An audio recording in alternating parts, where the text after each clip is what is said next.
Hey guys, coming back with another video. Thanks for all the support on the last video. It's cool to see people subscribe and comment. Keep that up. I enjoy engaging with you guys and having little conversations, so that's pretty cool. Today we're going to talk about my top 10 tools of 2021. I just bought a house last year, so I've been about a year with the house. I'm doing a lot of renovations. I bought a fixer-upper and remodeled mostly the whole house. So these are tools that I use with that and then doing HVAC service. So it's just kind of a combination of them. But they're just my tools that have stood out as tools that I really like this year. We're starting kind of not exciting. My first tool on this list, this is in no particular order, but these XPS Bits from Makita. This is a T25 and a Phillips, and they've just been absolutely great for me. They hold bits really well. They hold screws, fasteners really well. They don't cam out very easily. This magnetic collar that snaps on, it'll go on either one of these. I'll show you kind of how that works if you aren't familiar with those. You can just put a screw on there and it will hold it tight. So you can reach it up into places and screw it into things, and this really helps with installing new electrical boxes and screwing through the back side of the box. In countless other situations, these have been really great. So I highly recommend those Makita XPS Bits. We'll kind of step up from there, still in the same kind of concept of tools. These Makita impact socket sets. These are super cheap. These are like $15 to $20, probably about $15, especially if there's any Black Friday deals going on. This is a metric set. I don't use this a whole lot, but the standard set is used on a lot of like air handlers, screws, miscellaneous bolts I need to take sheet metal apart, anything like that. This is like, you can't get anything more compact than this. The socket rails always just bang together. This keeps them from making any noise when they hit. Keeps them really securely. I mean, this is very tight.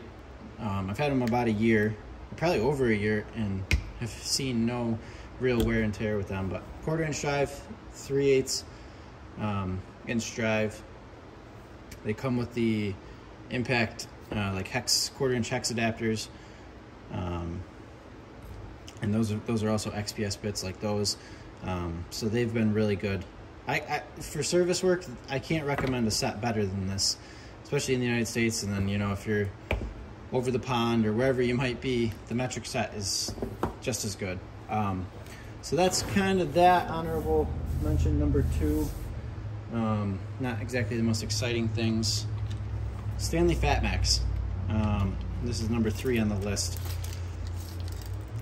I don't have enough good things to say about this tape measure, or I have more than enough good things. I don't know how I'd say that, but most people love these in construction.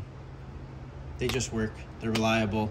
They're heavy duty, shock proof. They've got this rubber coating on them. They can take drops. I've got probably 7 or 8 of these around the house, which is pretty crazy, and I still can only ever find 1 or 2 of them. I've had one issue with one of them one time, around the 14-foot mark on one that I have. It's split down the center. So I just use that around the shop and for small measurements, because I know that it's not going to be a problem for quite a good distance. So 25 foot is my recommendation. I do have a couple 16-footers, and those are really handy for in the house or like on my workbench. But Stanley Fat Max, it's like 13-foot standout. I consistently get like 11 or 12. I won't say that it's always 13. They always are a little dramatic with that, but that's more than enough for me to measure a lot of things by myself. So highly recommend Stanley Fat Max tape measures. Okay, this one kind of was just, I bought it on a whim. Thought it'd be interesting to try. Milwaukee Strippers, wire strippers. It's nice to have this more needle nose type pliers at the leading edge of these. This is a very strong cutter. I use this only at my house for Romex and doing all the electrical installs I've been doing in my home. Makes it really easy to curl over wires, to put them on receptacles or to twist them together, putting on wire nuts. These have been really good. They're a little big for what I do in the field. I need more of small gauge control wire. So these are a little big, and I just would rather have the next set of range above this. But for doing Romex any kind of 12 gauge, solid stranded, whatever. These have been awesome, and I don't think these are very expensive. So I recommend these. They feel like they're built like a tank. I believe the metal goes all the way through the bottom, so you don't feel any flex down here. These are solid. I've used them a lot this year, and could definitely say I recommend them. All right, so we're down 4 tools. We got some more to go here. Let's pull out some more Milwaukee. This, I wish I was prepared with the name of this. Rover Service and Repair Floodlight. I believe the specs are 700 lumens on high, and then somewhere lower than that on the next setting. But this has been really handy. I normally keep this, the one I keep at home, I normally keep the big batteries in, but the one I keep in my service van, I just keep the little 2 amp hour batteries in, and it's super portable. This magnet is tougher than hell. I mean, it'll hold anything. It'll hold this in a lot of really weird positions. This rotates to get a good viewing angle. I use this as an under hood light in my car when I have to do an oil change or doing anything under the hood. And then a cool thing about this, I don't really use this feature ever, but it does have a USB port that turns this into a power supply for pretty much your phone. I don't know what else you'd use it for. Maybe a tablet could be charged off of it, but I recommend this. This is probably 55, 60 bucks, and it's so compact. It's just a no-brainer to have this in your service van. It's a good light to actually stick on sheet metal or whatever to be able to see what you're doing. Okay, I think I'm gonna keep rocking the Milwaukee. I bought this, and I do nothing with auto, any kind of auto repair, but just my own. But I've used it a ton. I use it to take various screws off. Like one of the ones I use it a lot for is the taking the cover off of my breaker box panel, because it's got those weird screws, and I just rip those off. And I know this won't put in too much torque, so it's really quite good. But this is the 3/8 version, fuel brushless, powered ratchet. I kind of searched to make sure I was getting the one I wanted. They have this head, and then they have a heavy-duty head. This is a little smaller than the heavy-duty head, and I don't need heavy-duty. But you can put a lot of manual torque on this, and it will put in, I don't know the exact specs, but it will give you a decent amount of torque. It does have a lock so that this paddle won't press in. But I use this a lot for my motorcycle or just various random things where I want a powered driver of some kind, but nothing that's quite to the scale of a drill or an impact. So I really like this. I find myself using it for things it doesn't need to get used for just because I like it. So that's tool number, what are we on, 6? That was 6. All right, tool number 7, and this is not necessarily this size, but this is just one set that I have, and it was easy to grab for the video. The Knipex Cobra Pliers. Sometimes I don't love the button, because sometimes it gets stuck and it's kind of frustrating. Or someone that doesn't know how to use these, I feel bad when they're trying to like standard channel locks, try to use them when I have to explain. But there is nothing better than these in this world of slip joint pliers. Slip joint? Tongue and groove. They have this where the metal is on either side of the opposing jaw, and this makes this so sturdy. You don't get that back and forth play like you do on standard tongue and groove pliers. But the teeth on these, you can see they dig into anything. You can use these to hold just about anything. I've got this large pair. I don't even know what these are. I think these are equivalent of 12-inch. I've got two 10-inch pairs, 2 7.25-inch pairs, and then I have the little 5-inch one, and I keep that and carry that daily. But these are awesome. I use these for working on plumbing or tightening up literally anything. These are just a great set of backup hands, anything. You need to get yourself a pair of these if you don't have them. They'll last you for the rest of your life for a very long time, as long as you don't misuse them. So highly recommend those. All right, I think I got 3 left. I hope I can count. 1, 2, 3, 4, 5, 6, 7, 8, 9, 10. Okay, we're doing well. Let's talk about the Stiletto Hammer. I have the 14-ounce titanium with the wooden handle. There's probably some more specs I could tell you about this, but I absolutely love this thing. I think this is probably my favorite tool. I asked my mom to give me this for Christmas last year, or maybe 2 years ago. It might be 2 years old. I don't do framing. This is a framing hammer. It's a shorter framing hammer, but I don't do framing. I wish I had, oh, I guess we got tape right here. Let's see how long this is. So this is a 16-inch version. I built a shed. I use this every step of the way. Drove in, I don't even know, hundreds of nails. And this is just, I don't like using a standard steel hammer anymore. I've been spoiled with this, and it's so comfortable in the hand. It's so ergonomic. This is so light, but you can swing it so fast. It's got a great striking face. If you really use it, it's got this magnet to hold your nails to get them started.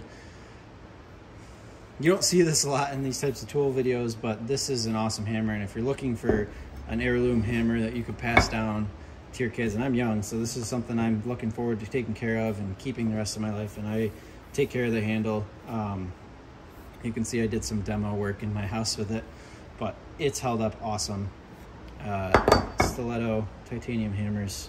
You need to get yourself one. They're pricey. They're like 150 bucks for a hammer, when you can go and get something like this, an old S-Wing. It's hard to say, yeah, I'm gonna spend for that, but once you use the two of them, hold them in your hand for a while, you just know that that's what you want to be using. Okay, let's talk about the Wera laser tip screwdrivers. You'll hear about these a lot on YouTube. Everybody loves them. I also find myself enjoying these. This is the one that I use the most, Phillips #2. I've got a set just hanging up on the pegboard I was shot here, but super comfortable in the hand. This is great for those screws that you can't get a good grip on. That laser etch tip is amazing. You can really get a good bite on them, and you can break a lot of stuff loose with these. I just bought recently a stainless steel set of these. They haven't came yet from KC Tool. I'll probably do an unboxing on those, but I bought a set for myself and a set for somebody else for Christmas. They were on Tool of the Day, and they were 60 bucks for, I believe, the seven screwdriver set, maybe 9. And I couldn't pass that up. Stainless steel with laser cut tips. If you haven't checked these out and you can get a good deal on 1 or 2 of them just to try them, you'll see if you like them. I also recommend the Weehas screwdrivers. I think that they're amazing. I use both of them. I have sets of both, and I use both. This is my at-home set, and it's the one right here, and I use it. So that's one of my top tools that I grab for and find pleasure in using. Let's talk the last one, Milwaukee M12 Impact. This thing's been seen better days, and you also find people that would say that this has hardly been used. So these things are amazing, and nothing else to say of that. They have different speeds and different amount of torque that they will apply. There's like a sheet metal screw version. I typically will use 3 if I'm actually driving anything, and 1 if I'm trying to be precise and not strip something out, which is one of the worst things in HVAC is when you go to a unit and try to unscrew something and you find out that the screws have just been previously stripped out by someone.